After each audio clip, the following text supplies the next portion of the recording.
السلام علیکم ورحمۃ اللہ وبرکاتہ۔ محترم سامعین کرام و ناظرین کرام، امید ہے کہ آپ حضرات بخیر ہوں گے۔ اللہ تبارک و تعالیٰ کا بے انتہا فضل و کرم ہے کہ اللہ تبارک و تعالیٰ نے ہم تمام کو اپنے پیارے حبیب سرکار دو عالم نور مجسم صلی اللہ علیہ وسلم کی امت میں پیدا فرمایا اور آپ کی امتی ہونے اور کہلانے کا فخر اور شرف ہمیں عطا فرمایا، اور ساتھ ہی ساتھ ہمیں علم دین حاصل کرنے کی بھی توفیق عطا فرمائی۔ جیسا کہ آپ حضرات کو معلوم ہے کہ احادیث کا سلسلہ چل رہا ہے، ہم احادیث کو پڑھتے ہیں، سمجھتے ہیں اور اس کے مطابق عمل کرنے کی بھی کوشش کرتے ہیں۔ آئیں بلا تاخیر و تمہید کے احادیث کو پڑھنا شروع کرتے ہیں۔ وعن ابی درداء رضی اللہ عنہ عن النبی صلی اللہ علیہ وسلم قال، حضرت ابو درداء رضی اللہ عنہ سے مروی ہے کہ حضور اکرم صلی اللہ علیہ وسلم نے فرمایا، عن النبی صلی اللہ علیہ وسلم، حضور اکرم صلی اللہ علیہ وسلم سے بھی مروی ہے کہ آپ نے فرمایا، خلق اللہ آدم، اللہ تبارک و تعالیٰ نے آدم علیہ السلام کی تخلیق فرمائی، آدم علیہ السلام کو پیدا فرمایا، حین خلقہ، جس وقت اللہ تبارک و تعالیٰ نے آپ کو پیدا فرمایا، آپ کی تخلیق کی، فضرب، تو مارا، کتفہ الیمنی، ان کے سیدھے کندھے کو مارا، فاخرج ذریۃ بیضاء، تو نکلا ان کی، تو آپ سے جو ہے کندھے سے آپ کے نکلے ذریۃ بیضاء، ان کی ذریت اجلے رنگ میں، کأنہم الذر، گویا کہ چھوٹے چھوٹے جو ہے چونٹیاں ہیں وہ لوگ، وضرب کتفہ الیسریٰ، اور مارا پھر بائیں کندھے کو، تو نکلے، فاخرج ذریۃ سوداء، تو نکلے کالے کالے ان کی ذریت، یعنی کالی اولادیں نکلے، کأنہم الحمم، جمع حمم الفحم، گویا کہ وہ لوگ کوئلہ ہیں، جیسے ہمارے زبان میں کہتے ہیں کہ کولسا ہیں، گویا کہ وہ لوگ کوئلے کے ہیں۔ فقال للذی فی یمینہ، تو فرمایا اس کے لیے جو بائیں جانب میں ہے، کہ اللہ تعالیٰ نے جب آدم علیہ السلام کو پیدا فرمایا تو اس وقت اللہ تعالیٰ نے مارا آپ کے سیدھے کندھے کو، تو اس سے نکلے، یعنی آپ کے اندر سے نکلے اجلے اجلے ذریت آپ کی جو ہے گویا کہ چونٹیوں کی طرح چھوٹے چھوٹے، اے صغار النمل، نمل چونٹی کو کہتے ہیں، الذر کا معنی صغار النمل ہے، چونٹی کے چھوٹے چھوٹے جو ہے بچوں کی طرح جو ہے نکلے۔ پھر اللہ تعالیٰ نے جو ہے آپ کے بائیں کندھے کو مارا تو نکلے کالے ذریت، گویا کہ وہ کوئلہ ہیں، کولسا ہیں، اور پھر فرمایا اس کے لیے جو سیدھے جانب میں ہیں، بائیں یعنی دائیں جانب میں ہیں، سیدھے جانب میں ہیں، ان کے لیے کہا الی الجنہ،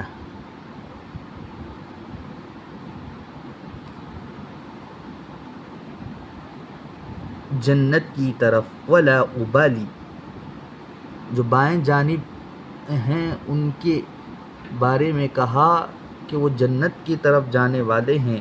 ولا ابالی، میں جو ہے پرواہ نہیں کرتا ہوں. ولا وقال، پھر فرمایا للذی فی کتفہ الیسریٰ، اور ان کے بارے میں جو کہ بائیں کندھے میں ہیں، الی النار، دوزخ کو جانے والے ہیں، دوزخ کی طرف. ولا ابالی، اور نہ ہی ان کی میں پرواہ کرتا ہوں. رواہ احمد.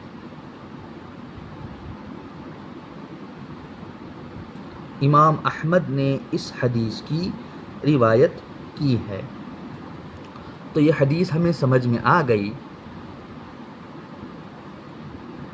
تو لہٰذا حضرت آدم علیہ السلام کو اللہ تبارک و تعالیٰ نے پیدا فرمایا. جب پیدا فرمایا تو اللہ تعالیٰ نے مارا ان کے سیدھے کندھے کو، تو اس میں سے ان کی ذریت نکلی چھوٹے چھوٹے چونٹیوں کی طرح، گویا کہ وہ گورے تھے، بیضا، گویا کہ وہ ذریت جو تھی آپ کی گوری تھی، تو گویا کہ وہ چونٹیوں کی طرح پھیل پڑے. اور اس کے بعد پھر اللہ تعالیٰ نے جب ان کے بائیں کندھے کو مارا تو وہاں سے جو ہے کالے کالے ان کی ذریت نکلی. تو گویا کہ وہ لوگ جو ہے پھیل پڑے، گویا کہ وہ لوگ کوئلے کی طرح پھیل پڑے، کوئلہ بن گئے، کوئلے کی طرح دکھ رہے تھے. تو جو دائیں جانب ہیں ان کے بارے میں کہا کہ وہ جنت کو جانے والے ہیں اور میں ان کی پرواہ نہیں کرتا ہوں. اور دائیں جانب کے بارے میں، بائیں جانب کے بارے میں بھی کہا کہ جو بائیں کندھے میں تھے ان کے بارے میں کہا کہ وہ دوزخ کو جانے والے ہیں. ولا ابالی، میں جو ہے ان کی بھی پرواہ نہیں کرتا ہوں. امام احمد نے اس حدیث کی روایت کی ہے. آئیں اور ایک حدیث پڑھ لیتے ہیں کہ وعن ابی نضرہ رضی اللہ عنہ، حضرت ابی نضرہ رضی اللہ تعالیٰ عنہ سے مروی ہے کہ ان رجلا من اصحاب النبی صلی اللہ علیہ وسلم، کہ بے شک ایک آدمی جو کہ حضور اکرم صلی اللہ علیہ وسلم کے صحابہ میں سے ہے، یقال لہ، اس کو کہا جاتا ہے ابو عبداللہ، ابو عبداللہ اس کا نام ہے، اسے کہا جاتا ہے. دخل علیہ اصحابہ یعودونہ وہو یبکی، ان کے پاس جو ہے صحابہ آئے اور ان کی عیادت کرنے لگے.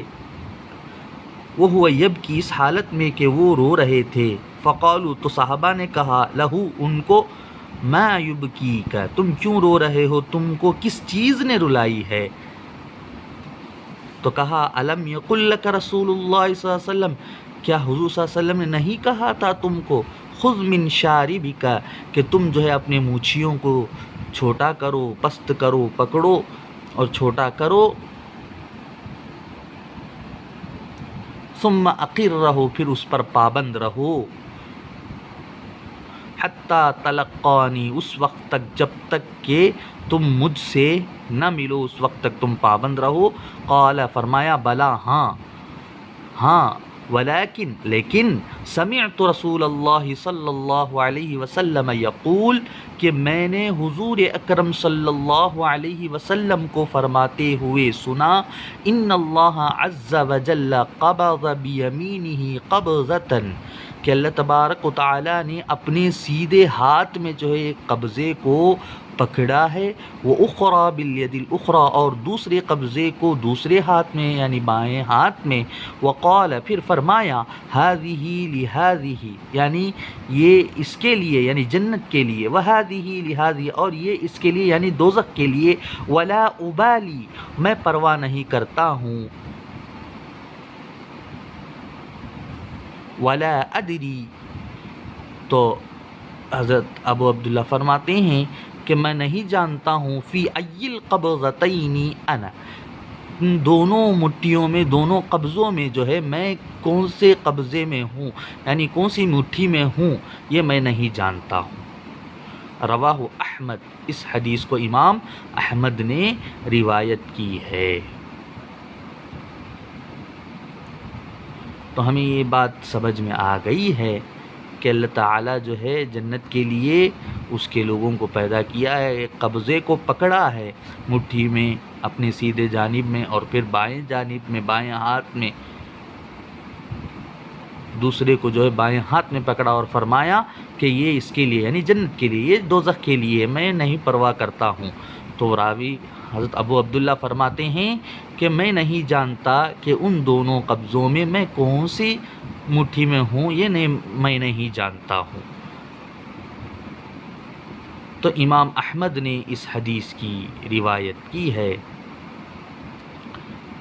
کہ اللہ تعالیٰ سے دعا گو ہوں کہ پروردگار ہم تمام کو کہی ہوئی باتوں پر عمل کرنے کی توفیق عطا فرمائے، اور ہم تمام کو علم نافع عطا فرمائے، نقصان دینے والے علم سے ہماری حفاظت فرمائے، اور تکبر والے علم سے ہماری حفاظت فرمائے، عاجزی والا علم، نفع دینے والا علم ہمیں عطا فرمائے، آمین۔ وآخر دعوانا الحمد للہ رب العالمین۔